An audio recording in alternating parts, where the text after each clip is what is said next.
สบายดีพี่น้องมาสุคนเด้อบรรยากาศพี่น้องเลยข้างนอกเนาะ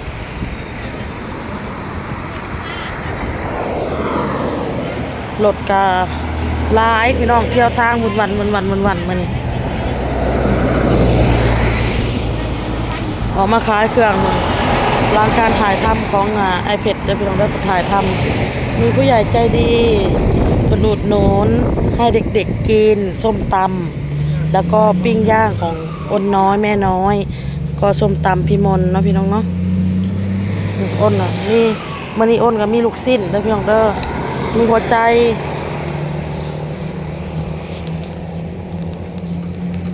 สิ้นมีหัวใจมีปีกไก่มีตูดไก่โอ้ยอ้นว่าจะไปซื้ออันมีตัดมาตัดบ่อนมันได้มันดำๆออกพี่น้องมีFCเป็นแนะนำเข้ามาเนาะพี่น้องเนาะ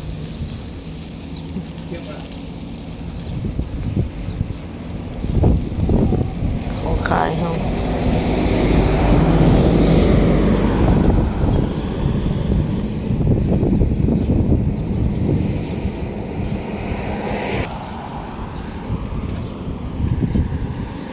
ลูกมาสาวน้อย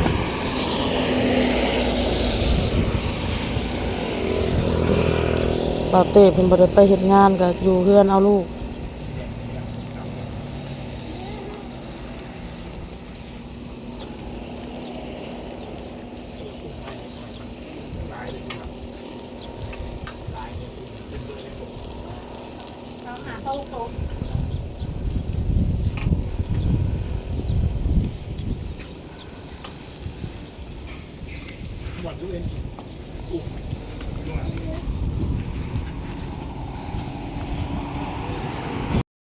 เพิ่นกับพอดีเพิ่นมาจอบบนเตาถ่านเด้อพี่น้องเด้อก็เลยเอิ้นแวะกินข้าวนำโอวนมนเราเฮ็ดยำไข่เยี่ยวมาความรถใหญ่เนาะรถลายขนาดมือลายเป็นพิเศษ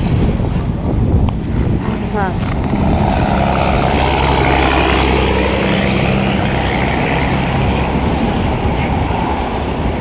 ลายเป็นพิเศษ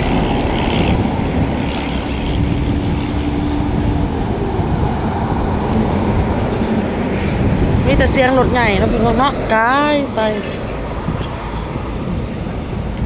ไหลก้นกันมา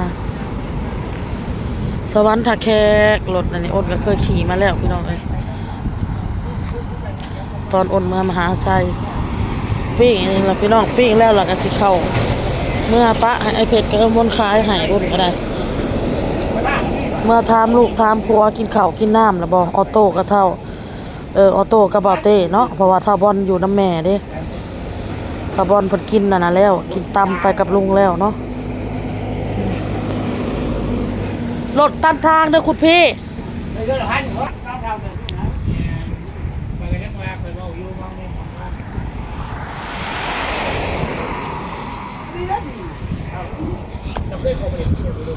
มื้อนี้ก็ได้ออเดอร์จากมนพี่น้องเอ้ย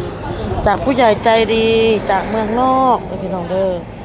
เพิ่นให้ออเดอร์โอน300ป่ะจัดให้เด็กๆกินแล้วเรียบร้อยละพี่น้องเอ้ยขอบมุกขอบใจเพิ่นขอบคุณหลายๆเด้อเอ้ยเด้อรถหลายว่ะซื้อกันไกลมาตัดเก็บออกสักเว้าสักบับอยู่กินข้าวแซ่บกินข้าวแซ่บๆนะหิวข้าวกินแล้วลูกบริกินน้ำพายศครับเขาคนคุบเรือนคนคุบเรามาเลยเด้อโอนเห็นเราขี่รถมากับน้องเมฆกินนี่เงิน1 เท่าแล้วคนคุบมาดีเปล่าลุงคำได้พี่น้องได้หันมานี่อ้นก็อาบน้ำพี่น้องย่างไว้ละกาแจกออเดอร์ที่เอื้อยเพิ่นนั่นอุดหนุนมาเนาะพี่น้องเนาะอ้นก็ได้แล้วเรียบร้อยอ้นกับฟ้าวเขาไปอาบน้ำอาบในเพราะว่าอย่างเดี๋ยวแป๊บหนึ่งเลยพี่น้องนะมนกะเจ็บหัวปวดหัวแล้วก็เก็บล้านเมื่อตะเว้นมนนะเพื่อนเนาะซะหน่อยอากาศมันหนาวมันเย็นแน่เลยซะหน่อยก็เห็นมนเก็บล้านกับเก็บล้านยังแต่อ้นกับลูกพี่น้องเดี๋ยวนี้ฮะยังนั่งขายของอยู่เพราะว่าของขายเขายังอายุอันใหญ่ นั่งย่านว่ามีคนมาซื้อกับของกับข้าวหั้นนะย่านว่าเขาหิวข้าวหิวหยังแหละเขามาซื้อนั่งอีกจักน้อยนั่งขายเครื่องอีกจักน้อยเด้อพ่อเฒ่าเด้อ นี่ว่าหาที่บ้านเสร็จเสียก่อนเดี๋ยวก็หาที่บ้าน โอ้ยเขายังให้เมียจะโอนให้ ฮะ เขายังให้น่ะสาวโอนให้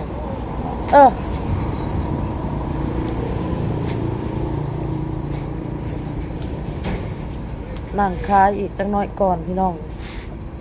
ย่านว่ามีอันคนมาซื้อของกินแรงกินหยังหั่นนะมันอากาศมันหนาวมันเย็นเนาะบ่ได้เฮ็ดกับข้าวกับน้ำเพิ่นมาซื้อของไปกินพี่น้องนั่งขายกับลูกก่อนออโต้ก็อยู่นี่บาเต้ก็อยู่นี่แหละพี่น้องเพิ่นมากับลูกก่อน ไปที่เดิมเราไป เลาะกินข้าวอิ่มแล้วออโต้บ่ค่อยกินนมเด้อพี่น้องช่วงเขตอ้นมาขายเครื่องนี่แหละพี่น้องเลยนมบ่เปลืองหูว่านมบ่เปลืองปานใดเพราะว่าหยังเพราะว่าเอ้าตื่นมาปุ๊บอ้นก็พาไปตลาดมาแต่ตลาดก็ป้อนข้าวปุ๊บอ้นก็เฮ็ดน้ำเครื่องของเครื่องขายปุ๊บอ้นก็พาออกมานอกปุ๊บมันก็ฮอดเวลากินข้าวอ้นก็ป้อนข้าวเนาะพี่น้องเนาะแล้วก็เล่นเมื่อยก็จนฮอดตอนแรงมาอ้นก็ป้อนข้าวอีกพัทยาดมเลย เพิ่นสิกินแต่เวลาเพิ่นสินอนเวลาเมื่อปิดห้านปิดหยังมันก็เมื่อนอนเพิ่นละกินบ๊ายบายเมื่อแล้วพี่น้องเมื่อแล้ว บายบายบุญบายตู เมื่อแล้วไปเก็บเงินเพชรจังหันเมื่อแล้วกลับแล้วเอามนต์กลับแล้วไก่เพชรพี่น้องเอ้าอ้นก็ขอบมกขอบใจเอื้อยเพิ่นที่อยู่เมืองนอกหลายๆเด้อที่เพิ่นอุดหนุนอ้น300 บาทแล้วก็ขอบมกขอบใจผู้ใหญ่ที่เพิ่นอุดหนุนอ้นเนาะพี่น้องเนาะ100 บาทที่เพิ่นซื้อของขายอ้นนี่แหละอุดหนุนอ้นให้น้องมากินเด้อขอบมกขอบใจเอื้อยหลายๆทั้งสองท่านแล้วก็ขอบมกขอบใจ FC มาจากทุกคนที่เข้ามารับชมรับฟังก็ขอให้ทุกคนมีสุขภาพร่างกายแข็งแรงมีแต่ความสุขความเจริญปรารถนาสิ่งใดก็ขอให้ได้สิ่งนั้นเงินไหลนองทองไหลมาขอให้โชคให้มานให้ร่ำให้รวยถูกหวยรวยเบอร์กันเด้อหมดทุกคนขอบพระคุณหลายๆขอบมุกขอบใจผู้รักผู้ใหญ่ FC ที่น่ารักทุกๆคนเรื่องมือพอผักเหรอบ่มื้ออื่นพอจะไปเวียกผักแต่มื้อนี้แหละผักมื้อเดียวลูกเอ้ยมื้ออื่นมาเตะแล้วก็ไปเฮ็ดงานคือเก่าพี่น้องเอ้ยมื้ออื่นนี่สิได้ซักผ้าซักแพรซักให้บ่เต้แล้วก็ซักผ้าห่มแพรปกแน่เปลี่ยนเอาโตเฮาซักแล้วมาปูแล้วโตเฮากู้ออกก็ได้ซักเด้อพี่น้องเอ้ยเมื่อไปข่อยยังได้งมเวียกเงินเวียกซ่านแน่ได้บ่แม่นว่าเมื่อไปแล้วก็แล้วเฮ็ดหันเฮ็ดนี่ทอแต่อ้นบ่ได้ถ่ายคลิปให้ FC เบิ่งเนาะเมื่อไปนี่ก็สิได้ปาดหมักมี่พี่น้องหมักมี่ไว้รู้สึกว่ามันหอมๆแล้วคือสิสุกแล้วล่ะอ้นก็สิปาดแล้วก็มาปั้นอ้นแน่ซะน้อยแน่เนาะแล้วก็มนแน่แล้วก็สิมาปั้นกันกินอยู่นี่แหละเนาะให้เด็กๆน้องๆกินอยู่ในนี่แหละอยู่ในห้านนี่แหละมืออื่นบ่มืออื่นมาลงมาดิมื้ออื่นพุ่นแหละสะอ้นมื้อแรงนี่สิปาดเมี่ยนเป็ดเพียงไฟเพียงมันแต่ว่ามื้ออื่นพุ่นแหละออกมาแล้วก็จึงออกมาปั่นสู่กันกินพี่น้องล้างก็หลายๆกลางค่ำกลางคืนลูกจ้างทำข้าวมาเปิดอ้าวก็ต้องอันนี้เทใส่ตะแกรงน่ะเบิ่งขับมืดตื่นตาแล้วเนาะพ่อเฒ่าเรามาย่างใส่กรอกเราซีมเองพี่น้องเลยอยากกินบน บ่ได้กินจักเทื่อมีแต่ขายขับมืดละเก็บเมื่อละมนน่ะซะน้อยก็จงไว้แต่ไข่อยู่นี่พี่น้องเลยแล้วเฮาจึงเก็บข้าวคนกระตอกกระติกโต๊ะตั้งแล้วเก็บข้าวแล้วเรียบร้อยพุ่นแล้วเฮาจึงได้ข้าวเมื่ออยู่ขายก็เพราะว่าเครื่องขายเฮายังหลายเนาะพี่น้องเนาะพอได้ขาย10 20ได้ตื่นกันของขายเขาทึกว่าให้พ่อใครแซ่บนะใส่กรอกปะทาวันน่ะแซ่บไอ้เต้แล้วยังว่าแซ่บเยี่ยมเขาเตะขึ้นเลยพอพี่เลี้ยมเด้พี่เลี้ยมซื้อให้คิงกินเข้าไปทำลำแซ่บแล้วมือผมจะคิงดองให้กินบ่คิงดองกินครับวันนี้บ่เฮ็ดจมือร้ายขายมันกับปุบๆอยู่เว้ยแม่นแหละอีหยังมันก็แพงพี่เลี้ยมแล้วอุดหนุนเจ้าเมื่อวานนี่เด้ขอ ของอมนนั่นแหละหัวกุ้งอะไรเฮาก็เลยมาทอดสู่ลูกสู่เต้าสู่น้องสู่นุ่งกินเออ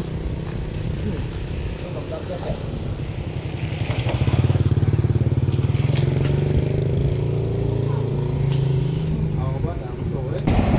ทอดหัวกุ้งพี่น้อง กล้าให้ เอามาทอดกุ้ง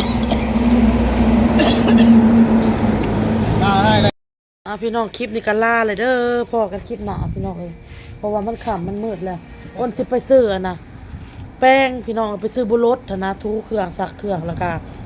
ไปซื้อธงย่างแน่ธงกันห่อนแน่ธงย่างหิวแน่มาใส่พักใส่แก้วเฮาธงย่างหมดแล้วพี่น้องเอ้ยนั่งอีกนั่งจักหน่อยแล้วก็สิไปซื้อ งานทุกทางเลยนะใส่ตัก อยู่ซ้อมในลูกกับพระเท่าวัดเพิ่นก็ย่างใส่กรอกเป็นพี่น้องโอเคลาแล้วพี่น้องก็